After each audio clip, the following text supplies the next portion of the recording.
আজকে থাকছে শরৎচন্দ্র চট্টোপাধ্যায়ের লেখা বিলাসী।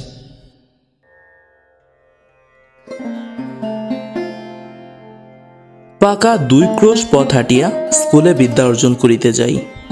আমি একা নই, 10-12 জন। যাহাদেরই বাটি পল্লীগ্রামে, তাহাদেরই ছেলেদের 80% জনকে এমনই করিয়া বিদ্যা লাভ করিতে হয়।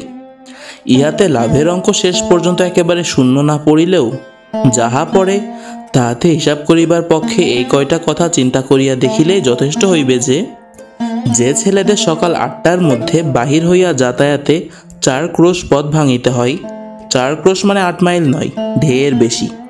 বর্ষার দিনে মাথার ওপর মেঘের জল, পায়ের নিচে 1 হাঁটু কাদা, এবং গ্রীষ্মের দিনে জলের বদলে কড়া সূর্য এবং কাদার বদলে ধুলা সাগর সাঁতার দিয়া স্কুল ঘর করিতে হয়।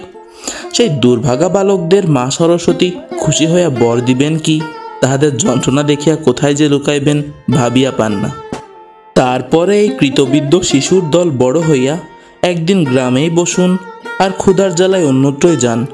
তাদের 4 ক্রোশ হাঁটা বিদ্যার তেজ আত্মপ্রকাশ করিবেই করিবে।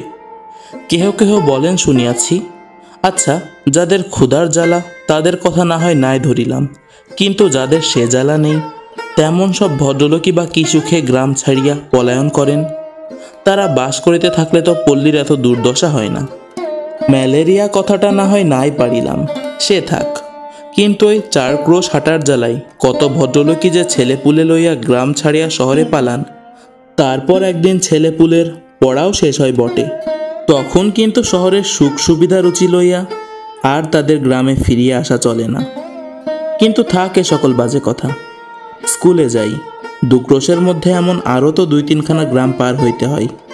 কার বাগানে আম পাকিতে শুরু করিয়াছে, কোন বনে বৈচি ফল অপর্যাপ্ত ফলিয়াছে, কার গাছে কাঁঠাল এই পাকিল বলিয়া, কার মর্তমান রম্ভার কাদি কাটিয়া লইবার অপেক্ষা মাত্র, কার কানাচে ঝোপের মধ্যে আনারসের গায়ে রং ধরিয়াছে, কার পুকুর পাড়ের খেজুর মেথি কাটিয়া খাইলে ধরা পড়িবার সম্ভাবনা অল্প, এইসব খবর লইতেই সময় যাই। কিন্তু আসলে যা বিদ্যা, কামস্কাটকার রাজধানীর নাম কি, সাইবেরিয়ায় খনির মধ্যে রূপা মেলে না সোনা মেলে, এ সকল দরকারি তথ্য অবগত হইবার ফুসরতি মেলে না। কাজেই এক্সামিনের সময় এডেন কি জিজ্ঞাসা করিলে বলি পার্সিয়ার বন্দর, আর হুমায়ুনের বাপের নাম জানিতে চাহিলে লিখিয়া দিয়া আসি, তগো লক্ষা। এবং আজ 40-এর কোঠা পার হইয়াও দেখি ও সকল বিষয়ের ধারণা প্রায় একই রকম আছে। তারপরে প্রমোশনের দিন মুখ ভার করিয়া বাড়ি ফিরিয়া আসিয়া কখনো বা দল বাঁধিয়া মতলব করি মাস্টারকে ঠ্যাঙানো উচিত, কখনো বা ঠিক করি অমন বিশ্রী স্কুল ছাড়িয়ে দেওয়াই কর্তব্য। আমাদের গ্রামের একটি ছেলের সঙ্গে মাঝে মাঝে স্কুলের পথে দেখা হইত। তাহার নাম ছিল মৃত্যুঞ্জয়। আমাদের চেয়ে সে বয়সে অনেক বড়, 3rd ক্লাসে পড়িত। কবে যে সে প্রথম 3rd ক্লাসে উঠিয়াছিল এ খবর আমরা কেহই জানিতাম না।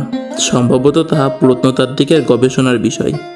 আমরা কিন্তু তাহার ওই 3rd ক্লাসটাই চিরকাল দেখিয়া আসিয়াছি। তাহার 4th ক্লাসে পড়ার ইতিহাসও কখনো শুনি নাই। 2nd ক্লাসে উঠিবার খবরও কখনো পাই নাই। মৃত্যুঞ্জয়ের বাপ মা ভাই বোন কেহই ছিল না। ছিল শুধু গ্রামের এক প্রান্তে একটা প্রকাণ্ড আম কাঁঠালের বাগান, আর তার মধ্যে একটা প্রকাণ্ড পোড়ো বাড়ি। আর ছিল এক জ্ঞাতি খুড়া। খুড়ার কাজ ছিল ভাইপোর নানাবিধ দুর্নাম রটনা করা। সে গাঁজা খায়, সে গুলি খায়, এমনই আরও কত কি। তার আরেকটা কাজ ছিল বলিয়া বেড়ানো ওই বাগানের অর্ধেকটা তার নিজের অংশ, নালিশ করিয়া দখল করার অপেক্ষা মাত্র। অবশ্য দখল একদিন তিনি পাইয়াছিলেন বটে, কিন্তু সে জেল আদালতের নালিশ করিয়া নয়, উপরের আদালতের হুকুমে। কিন্তু সে কথা পরে হইবে। মৃত্যুঞ্জয় নিজে রাঁধিয়া খাইত, এবং আমের দিনে ওই আম বাগানটা জমা দিয়াই তাহার সারা বছরের খাওয়া পড়া চলিত, এবং ভালো করিয়াই চলিত। যেদিন দেখা হইয়াছে সেদিনই দেখিয়াছি ছেঁড়া খোড়া মলিন বইগুলি বগলে করিয়া পথের এক ধার দিয়া নীরবে চলিয়াছে। তাহাকে কখনো কারো সহিত যাচিয়া আলাপ করিতে দেখি নাই, বরঞ্চ উপযাচক হইয়া কথা কহিতাম আমরাই। তাহার প্রধান কারণ ছিল এই যে দোকানের খাবার কিনিয়া খাওয়াইতে গ্রামের মধ্যে তাহার জোড়া ছিল না। আর শুধু ছেলেরাই নয়, কত ছেলের বাপ কতবার যে গোপনে ছেলেকে দিয়া তাহার কাছে স্কুলের মাহিনা হারাইয়া গেছে, বই চুরি গেছে ইত্যাদি বলিয়া টাকা আদায় করিয়া লইত, তাহা বলিতে পারি না। কিন্তু ঋণ স্বীকার করা তো দূরের কথা, ছেলে তাহার সহিত একটা কথা কহিয়াছে, এ কথা কোনো বাপ ভদ্র সমাজে কবুল করিতে চাহিত না।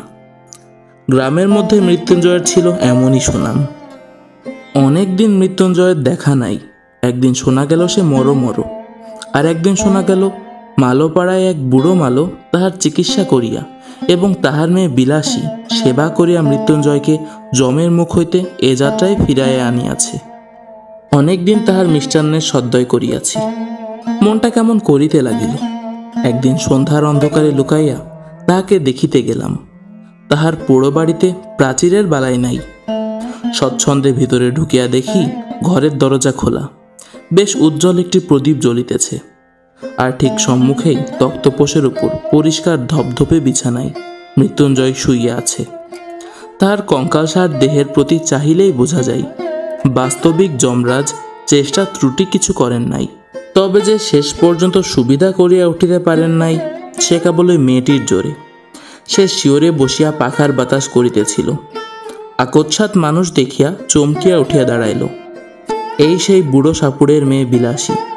তাহার বয়স 18 কি 28 ঠাওর করিয়া উঠিতে পারিলাম না, কিন্তু মুখের প্রতি চাহিবা মাত্রই টের পাইলাম বয়স যাহাই হোক, খাটিয়া খাটিয়া আর রাত জাগিয়া জাগিয়া ইহা শরীরের আর কিছু নাই। ঠিক যেন ফুলদানিতে জল দিয়া ভিজাইয়া রাখা বাসি ফুলের মতো।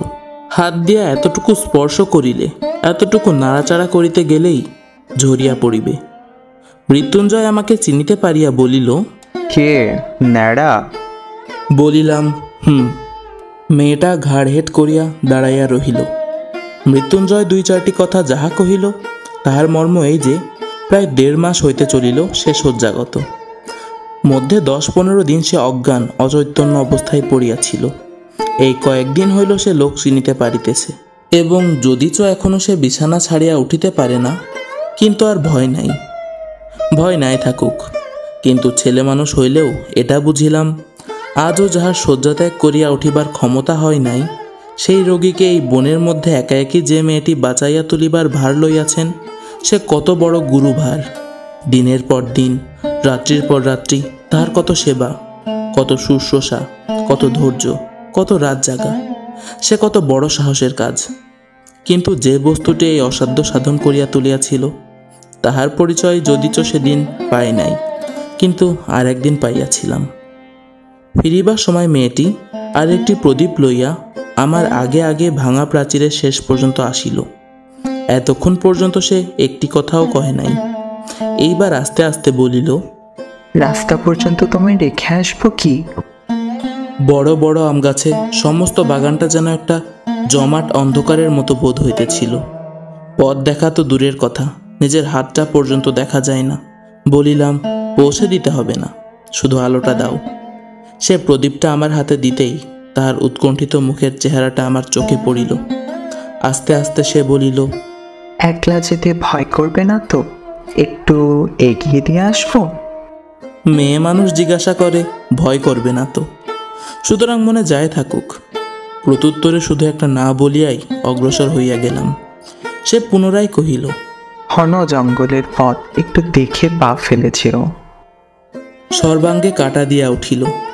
কিন্তু এতক্ষণে বুঝিলাম উদ্বেগটা তাহার কিসের জন্য, এবং কেন সে আলো দেখাইয়া এই বনের পথ পার করিয়া দিতে চাইতেছিল। হয়তো সে নিষেধ শুনিত না, সঙ্গেই যাইত, কিন্তু পীড়িত মৃত্যুঞ্জয়কে একা একই ফেলিয়া যাইতেই বোধ করি তাহার শেষ পর্যন্ত মন সরিল না। 20-25 বিঘার বাগান, সুতরাং পথটা কম নয়। এই দারুণ অন্ধকারের মধ্যে প্রত্যেক পদক্ষেপই বোধ করি ভয়ে ভয়ে করিতে হইত। কিন্তু পরক্ষণেই মেয়েটির কথাতে সমস্ত মন এমনই আচ্ছন্ন হইয়া রহিল যে ভয় পাইবার আর সময় পাইলাম না। কেবল মনে হইতে লাগিল একটা মৃতকল্প রোগী লইয়া থাকা কত কঠিন। মৃত্যুঞ্জয় তো যে কোনো মুহূর্তেই মরিতে পারিত। তখন সমস্ত রাত্রি এই বনের মধ্যে মেয়েটি একা একে কি করিত, কেমন করিয়া তাহার সে রাতটা কাটিত। এই প্রসঙ্গে অনেকদিন আগের একটা কথা আমার মনে পড়ে। এক আত্মীয়ের মৃত্যুকালে আমি উপস্থিত ছিলাম। অন্ধকার রাত্রি, বাটিতে ছেলে পুলে চাকর বাকর নাই। ঘরের মধ্যে শুধু তার সদ্য বিধবা স্ত্রী আর আমি। তার স্ত্রী তো শোকের আবেগে দাপাদাপি করিয়া এমন কাণ্ড করিয়া তুলিলেন যে ভয় হইল তাহার প্রাণটাও বুঝি বাহির হইয়া যাইবা। কাঁদিয়া কাঁদিয়া বারবার আমাকে প্রশ্ন করিতে লাগিলেন, তিনি স্বেচ্ছায় যখন সহমরণে যাইতে চাইতেছিলেন তখন সরকারের কি? তার যে আর তিলার্ধ বাঁচিতে স্বাদ নাই, এ কি তাহারা বুঝিবে না? তাহাদের ঘরে কি স্ত্রী নাই? তাহারা কি পাষাণ? আর এই রাত্রেই গ্রামের 5 জন যদি নদীর তীরে কোনো একটা জঙ্গলের মধ্যে তার সহমরণে জোগাড় করিয়া দেয়, তো পুলিশের লোক জানিবেই বা কি করিয়া? এমনই কত কি। কিন্তু আমার তো আর বসিয়া বসিয়া তার কান্না শুনিলেই চলে না। পাড়ায় খবর দেওয়া চাই, অনেক জিনিস জোগাড় করা চাই। কিন্তু আমার বাহিরে যাইবার প্রস্তাব শুনিয়াই তিনি প্রকৃতস্থ হইয়া উঠিলেন। চোখ মুছিয়া বলিলেন, ভাই, যা হবার সে তো হইয়াছে, আর বাহিরে গিয়া কি হবে? রাতটা কাটুক না। বলিলাম, অনেক কাজ, না গেলেই যে নয়। তিনি বলিলেন, হোক কাজ, তুমি বসো। বলিলাম, বসলে চলবে না, একবার খবর দিতেই হবে। বলিয়া পা বাড়াবা মাত্রই তিনি চিৎকার করিয়া উঠিলেন, ওরে বাপরে, আমি একলা থাকিতে পারবো না। কাজে আবার বসিয়া পড়িলাম। কারণ তখন বুঝিলাম যে স্বামী জ্যান্ত থাকতে তিনি নির্ভয়ে 25 বৎসর একা একই ঘর করিয়াছেন, তার মৃত্যুটা যদিও বা সহে, তার মৃতদেহটা এই অন্ধকার রাত্রে 5 মিনিটের জন্যও সহিবে না। বুক যদি কিছুতে ফাটে, তো সেই মৃত স্বামীর কাছে একলা থাকিলে। কিন্তু দুঃখটা তাহার তুচ্ছ করিয়া দেখানো আমার উদ্দেশ্য নহে, কিংবা তাহা খাঁটি নয় এ কথা বলাও আমার অভিপ্রায় নহে, কিংবা একজনের ব্যবহারেই তাহার চূড়ান্ত মীমাংসা হইয়া গেল তাহাও নয়। কিন্তু এমন আরও অনেক ঘটনা জানি, যাহার উল্লেখ না করিয়াও আমি এই কথা বলিতে চাই যে শুধু কর্তব্য জ্ঞানের জোরে অথবা বহুকাল ধরিয়া একসঙ্গে ঘর করার অধিকারেই এই ভয়টাকে কোনো মেয়ে মানুষই অতিক্রম করিতে পারে না।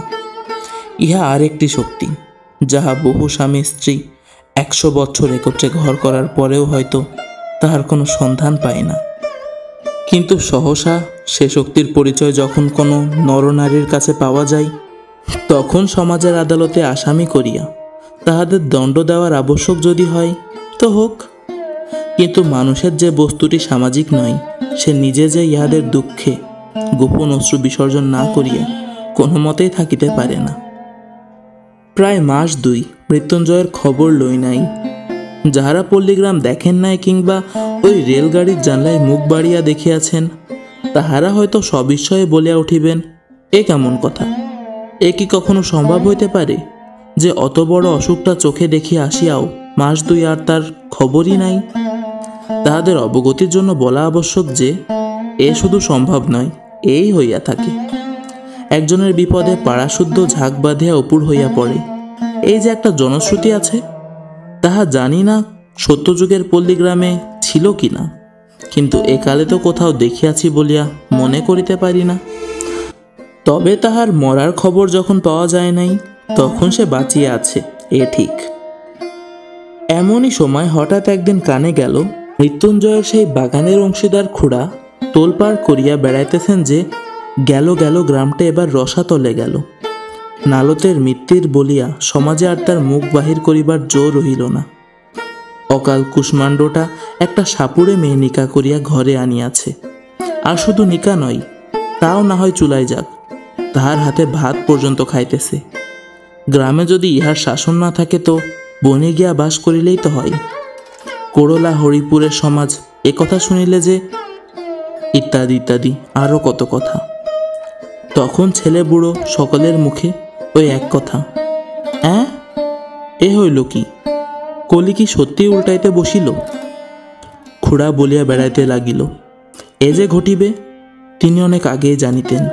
তিনি শুধু তামাশা দেখিতেছিলেন, কোথাকার জল কোথায় গিয়ে পড়ে। নইলে পর নয়, প্রতিবেশী নয়, আপনার ভাইপো। তিনি কি বাড়ি লইয়া যাইতে পারিতেন না? তাহার কি ডাক্তার বৈদ্য দেখাইবার ক্ষমতা ছিল না? তবে কেন যে করেন নাই এখন দেখুন সবাই। কিন্তু আর তো চুপ করিয়া থাকা যায় না। এই যে মৃত্যুর বংশের নাম ডুবিয়া যায়, গ্রামের যে মুখ পড়ে, তখন আমরা গ্রামের লোক মিলিয়া যে কাজটা করিলাম তাহা মনে করিলে আমি আজও লজ্জায় মরিয়া যাই।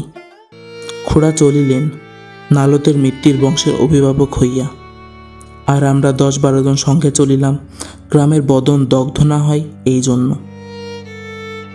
মৃত্যুঞ্জয়ের পোড়ো বাড়িতে গিয়া যখন উপস্থিত হইলাম তখন সবেমাত্র সন্ধ্যা হইয়াছে। মেয়েটি ভাঙা বারান্দায় একধারে রুটি গড়িতেছে। আকচ্ছাত লাঠিসোঁটা হাতে এতগুলি লোককে উঠানের উপর দেখিয়া ভয়ে নীলবর্ণ হইয়া গেল। খুড়া ঘরের মধ্যে উকি মারিয়া দেখিলেন মৃত্যুঞ্জয় শুইয়া আছে। চট করিয়া শিকলটা টানিয়া দিয়া সেই ভয়ে মৃতপ্রায় মেয়েটিকে সম্ভাষণ শুরু করিলেন। বলা বাহুল্য, জগতের কোনো খুড়া কোনো কালে বোধ করি ভাইপোর স্ত্রীকে ওরূপ সম্ভাষণ করে নাই। সে এমনই যে মেয়েটি হীন সাপুড়ের মেয়ে হইয়াও তাহা সহিতে পারিল না। চোখ তুলিয়া বলিল, বাবা আমারে বাবুর সাথে নিকা দিয়েছে জানো। খুড়া বলিলেন, তবে রে, ইত্যাদি ইত্যাদি, এবং সঙ্গে সঙ্গে 10-12 জন বীর দর্পে হুঙ্কার দিয়া তাহার ঘাড়ে পড়িল। কেহ ধরিল চুলের মুঠি, কেহ ধরিল কান, কেহ ধরিল হাত দুটো, এবং যাহাদের সে সুযোগ ঘটিল না তাহারাও নিচেষ্ট হইয়া রহিল না। কারণ সংগ্রামস্থলে আমরা কাপুরুষের ন্যায় চুপ করিয়া থাকিতে পারি, আমাদের বিরুদ্ধে এত বড় দুর্নাম রটনা করিতে বোধ করি নারায়ণ কর্তৃপক্ষেরও চক্ষু লজ্জা হইবে। এইখানে একটা অবান্তর কথা বলিয়া রাখি। শুনিয়াছি নাকি বিলাত প্রভৃতি শ্লেষ্য দেশে পুরুষদের মধ্যে একটা কুসংস্কার আছে, স্ত্রীলোক দুর্বল এবং নিরুপায় বলিয়া তাহার গায়ে হাত তুলিতে নাই। এ আবার একটা কি কথা? সনাতন হিন্দু এ কুসংস্কার মানে না। আমরা বলি, যাহারই গায়ে জোর নাই তাহারই গায়ে হাত তুলিতে পারা যায়, তা সে নরনারী যাই হোক না কেন। মেয়েটি প্রথমেই সেই যা একবার আর্তনাদ করিয়া উঠিয়াছিল, তারপর একেবারে চুপ করিয়া গেল। কিন্তু আমরা যখন তাহাকে গ্রামের বাহিরে রাখিয়া আসিবার জন্য হিচড়াইয়া লইয়া চলিলাম, তখন মিনতি করিয়া বলিতে লাগিল, বাবুরা আমাকে একটিবার ছেড়ে দাও, আমি রুটিগুলো ঘরে দিয়ে আসি, বাইরে শিয়াল কুকুরে খেয়ে যাবে। রোগা মানুষ সমস্ত রাত খেতে পারে না। মৃত্যুঞ্জয় রুদ্ধ ঘরের মধ্যে পাগলের মতো মাথা কুটিতে লাগিল, দ্বারে পদাঘাত করিতে লাগিল এবং শ্রাব্য অশ্রাব্য বহুবিধ ভাষা প্রয়োগ করিতে লাগিল। কিন্তু আমরা তাহাতে তিলার্ধ বিচলিত হইলাম না। স্বদেশের মঙ্গলের জন্য সমস্ত অকাতরে সহ্য করিয়া টানিয়া লইয়া চলিলাম বলিতেছি, কেননা আমিও বরাবর সঙ্গে ছিলাম। কিন্তু কোথায় আমার মধ্যে একটুখানি দুর্বলতা ছিল, আমি তার গায়ে হাত দিতে পারি নাই, বরঞ্চ কেমন যেন কান্না পাইতে লাগিল। সে যে অত্যন্ত অন্যায় করিয়াছে এবং তাহাকে গ্রামের বাহির করাই উচিত বটে, কিন্তু এটাই যে আমরা ভালো কাজ করিতেছি সেও কিছুতে মনে করিতে পারিলাম না। কিন্তু আমার কথা থাক, আপনারা মনে করিবেন যে পল্লীগ্রামে উদারতার একান্ত অভাব। মোটেই না, বরঞ্চ বড়লোক হইলে আমরা এমন সব ঔদার্য প্রকাশ করি যে শুনিলে আপনারা অবাক হইয়া যাইবেন। এই মৃত্যুঞ্জয়টায় যদি না তাহার হাতে ভাত খাইয়া অমার্জনীয় অপরাধ করিত, তাহা হইলে তো আমাদের এত রাগ হইত না। আর কায়েতের ছেলের সঙ্গে সাপুড়ের মেয়ের নিকা, এ তো একটা হাসিয়া উড়াইবার কথা, কিন্তু কাল করিল ওই যে ভাত খাইয়া। হোক না সে 2.5 মাসের রোগী, হোক না সে শয্যাশায়ী, কিন্তু তাই বলিয়া ভাত, লুচি নয়, সন্দেশ নয়, পাঁঠার মাংস নয়, ভাত খাওয়া যে অন্য পাপ, সে তো আর সত্যই মাফ করা যায় না। তা নইলে পল্লীগায়ের লোক সংকীর্ণ চিত্ত নয়, 4 ক্রোশ হাঁটা বিদ্যা যেসব ছেলের পেটে, তারাই তো একদিন বড় হইয়া সমাজের মাথা হয়। দেবী বিনা পানির বরে সংকীর্ণতা তাহাদের মধ্যে আসিবে কি করিয়া? এই তো ইহার কিছুদিন পরে প্রাতঃস্মরণীয় স্বর্গীয় মুখোপাধ্যায় মহাশয়ের বিধবা পুত্রবধূ মনের বৈরাগ্যে বছর 2 কাশীবাস করিয়া যখন ফিরিয়া আসিলেন, তখন নিন্দুকেরা কানাকানি করিতে লাগিল যে অর্ধেক সম্পত্তি ওই বিধবার, এবং পাছে তাহা বেহাত হয় এই ভয়ে ছোটবাবু অনেক চেষ্টা পরিশ্রমের পর বৌঠানকে যেখান হইতে ফিরাইয়া আনিয়াছিলেন সেটা কাশীই বটে। যাই হোক, ছোটবাবু তাহার স্বাভাবিক ঔদার্যে গ্রামের 12 পূজা বাবদ 200 টাকা দান করিয়া 5খানা গ্রামের ব্রাহ্মণের সদক্ষিণা উত্তর ফলাহারের পর প্রত্যেক সদ্ব্রাহ্মণের হাতে যখন একটা করিয়া কাঁসার গেলাস দিয়া বিদায় করিলেন, তখন ধন্য ধন্য পড়িয়া গেল। এমনকি পথে আসিতেই অনেকেরই দেশের এবং দেশের কল্যাণের নিমিত্ত কামনা করিতে লাগিলেন। এমন সব যারা বড়লোক, তাদের বাড়িতে বাড়িতে মাসে মাসে এমন সদনুষ্ঠানের আয়োজন হয় না কেন? কিন্তু যাক, মহত্বের কাহিনী আমাদের অনেক আছে, যুগে যুগে সঞ্চিত হইয়া প্রায় প্রত্যেক পল্লীবাসীর দ্বারেই স্তূপকার হইয়া উঠিয়াছে। এই দক্ষিণবঙ্গের অনেক পল্লীতে অনেকদিন ঘুরিয়া গৌরব করিবার মতো অনেক বড় বড় ব্যাপার প্রত্যক্ষ করিয়াছি। চরিত্রেই বলো, ধর্মেই বলো, সমাজেই বলো, আর বিদ্যাতেই বলো, শিক্ষা একেবারেই পুরা হইয়া আছে। এখন শুধু ইংরাজকে কষিয়া গালিগালাজ করিতে পারিলে দেশটা উদ্ধার হইয়া যায়। বৎসরখানেক গত হইয়াছে, মশার কামড়া সহ্য করিতে না পারিয়া সবেমাত্র সন্ন্যাসীগিরিতে ইস্তফা দিয়ে ঘরে ফিরিয়াছি। একদিন দুপুরবেলা ক্রোশ 2 দূরের মালোপাড়ার ভিতর দিয়ে চলিয়াছি। হঠাৎ দেখি একটা কুটিরের দ্বারে বসিয়া মৃত্যুঞ্জয়। তাহার মাথায় গেরুয়া পাগড়ি, বড় বড় দাড়ি চুল, গলায় রুদ্রাক্ষ ও পুতির মালা। কে বলিবে এ আমাদের সেই মৃত্যুঞ্জয়? কায়েস্তের ছেলে 1 বছরের মধ্যেই জাত দিয়া একেবারে পুরাদস্তুর সাপুড়ে হইয়া গিয়াছে। মানুষ কত শীঘ্র যে তাহার 14 পুরুষের জাতটা বিসর্জন দিয়া আর একটা জাত হইয়া উঠতে পারে, সে এক আশ্চর্য ব্যাপার। ব্রাহ্মণের ছেলে মেথরানী বিবাহ করিয়া মেথর হইয়া গেছে এবং তাহাদের ব্যবসা অবলম্বন করিয়াছে। এ বোধ করে আপনারা সবাই শুনিয়াছেন। আমি সৎ ব্রাহ্মণের ছেলেকে এন্ট্রান্স পাশ করার পরেও ডোমের মেয়ে বিবাহ করিয়া ডোম হইতে দেখিয়াছি। এখন সে ধুনুচি কুলো বুনিয়া বিক্রয় করে, শুয়ার চড়াই। ভালো কায়স্থ সন্তানকে কসাইয়ের মেয়ে বিবাহ করিয়া কসাই হইয়া যাইতেও দেখিয়াছি। আজ সে স্বহস্তে গরু কাটিয়া বিক্রয় করে।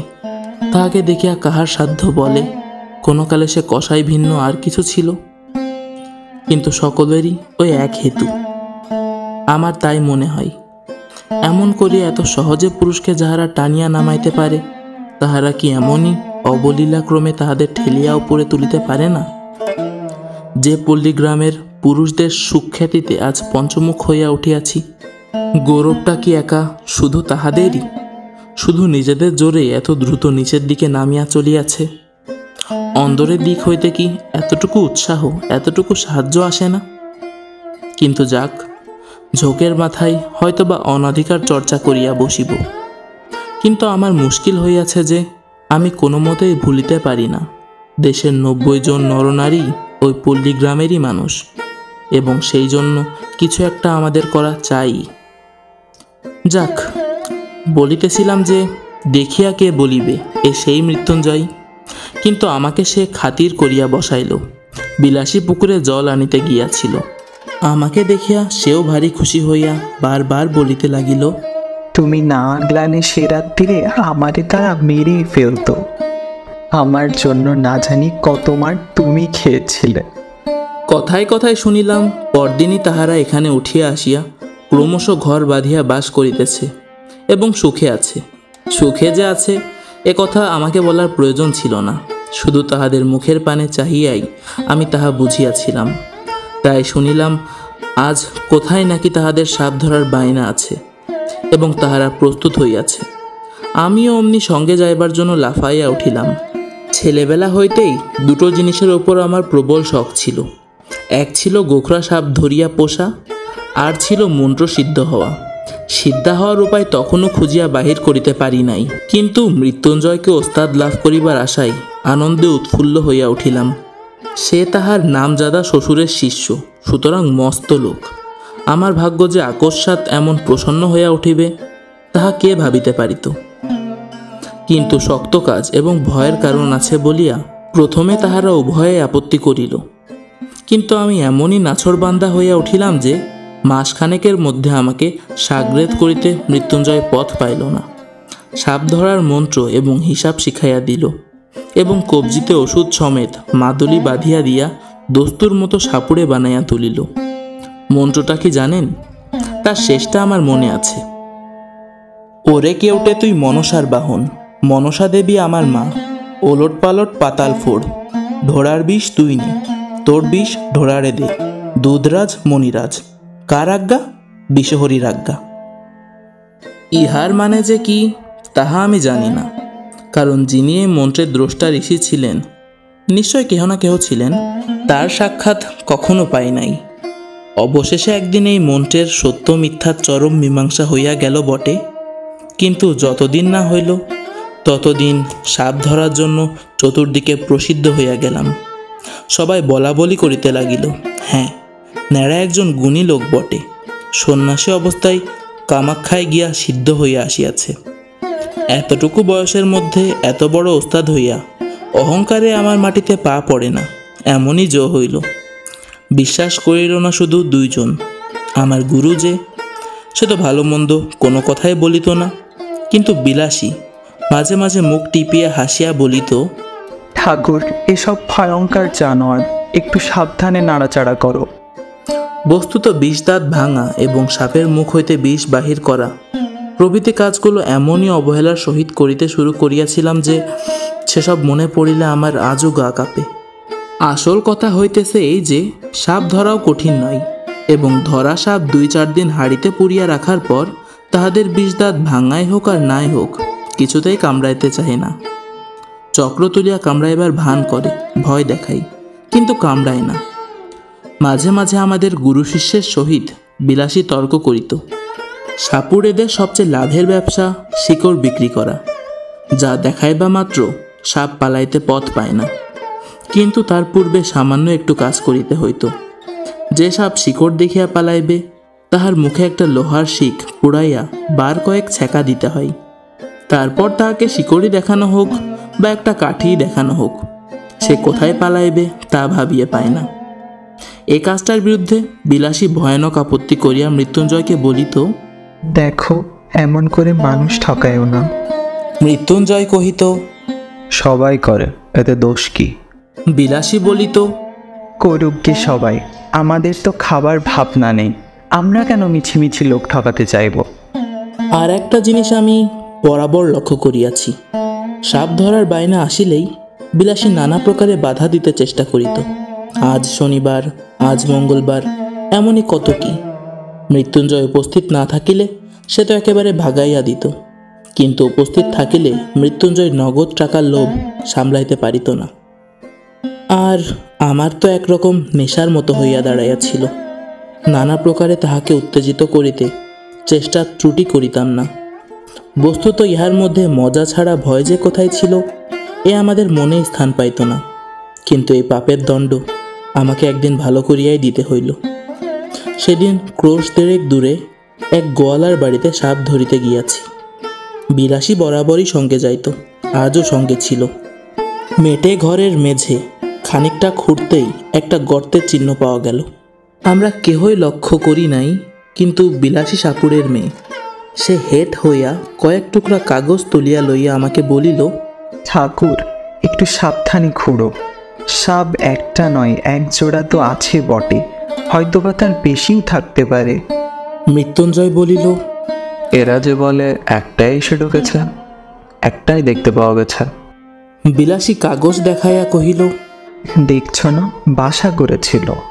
মৃত্যুঞ্জয় কহিল, কাগজ তো ইঁদুরেও আনতে পারে। বিলাসী কহিল, তুই হতে পারে, কিন্তু দুটো আছে আমি বলছি। বাস্তবিক বিলাসীর কথাই ফলিল, এবং মর্মান্তিকভাবেই সেদিন ফলিল।